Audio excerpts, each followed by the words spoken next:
বরাবরই হামাস সহ গাজার প্রতিরোধ গোষ্ঠীগুলোকে নির্মূল না করা পর্যন্ত যুদ্ধ চালিয়ে যাওয়ার হুমকি দিয়ে আসছেন ইসরায়েলের প্রধানমন্ত্রী বেনিয়ামিন নেতানিয়াহু।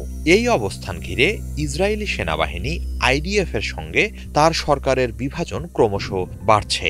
প্রতিরোধ যোদ্ধাদের নির্মূল করা যে মোটেই সহজসাধ্য নয়, সেটিই জানাচ্ছে আইডিএফ। এরই ধারাবাহিকতায় এবারে মুখ খুলেছেন ইসরায়েলের প্রতিরক্ষা মন্ত্রী ইয়োভ গ্যালান্ট। শনিবার হামাসের সামরিক শাখার প্রধান মোহাম্মদ দাইফকে হত্যার উদ্দেশ্যে নিরাপদ অঞ্চল ঘোষিত গাজার আল মাওয়াসিতে বিমান হামলা চালায় ইসরায়েল। তবে হামলায় দাইফের মৃত্যু হয়নি বলে জানিয়েছে প্রতিরোধ যোদ্ধারা।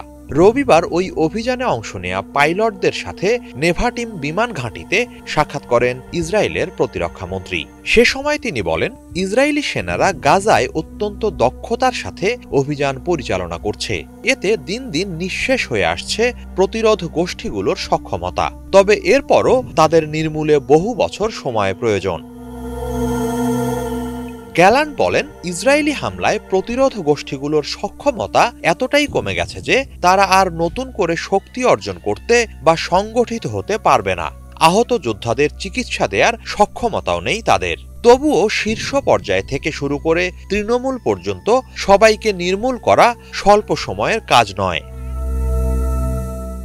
এদিকে আল মাওয়াসি সহ নিরাপদ ঘোষিত অঞ্চলগুলোতে ইসরায়েলের ধারাবাহিক হামলার বিরুদ্ধে সোচ্চার হয়েছেন ব্রাজিলের প্রেসিডেন্ট লুলা দা সিলভা। গাজায় ইসরায়েলের এই নৃশংসতাকে অনন্ত হত্যাযজ্ঞ আখ্যা দিয়ে তিনি বলেন, এসবের মধ্য দিয়ে ফিলিস্তিন ও মধ্যপ্রাচ্যে শান্তি প্রক্রিয়ার পিঠে ইচ্ছাকৃতভাবে ছুরি মারছে ইসরায়েল। অবিলম্বে গাজাবাসীকে শায়েস্তা করার এই মানসিকতা থেকে ইসরায়েলকে সরে আসার আহ্বান জানিয়েছেন তিনি। একই সঙ্গে গাজায় যুদ্ধবিরতি নিশ্চিতে আন্তর্জাতিক মহলকে কার্যকর পদক্ষেপ নেয়ার আহ্বান ব্রাজিল প্রেসিডেন্টের। হিজল জুবায়ের, বাংলা ভিশন।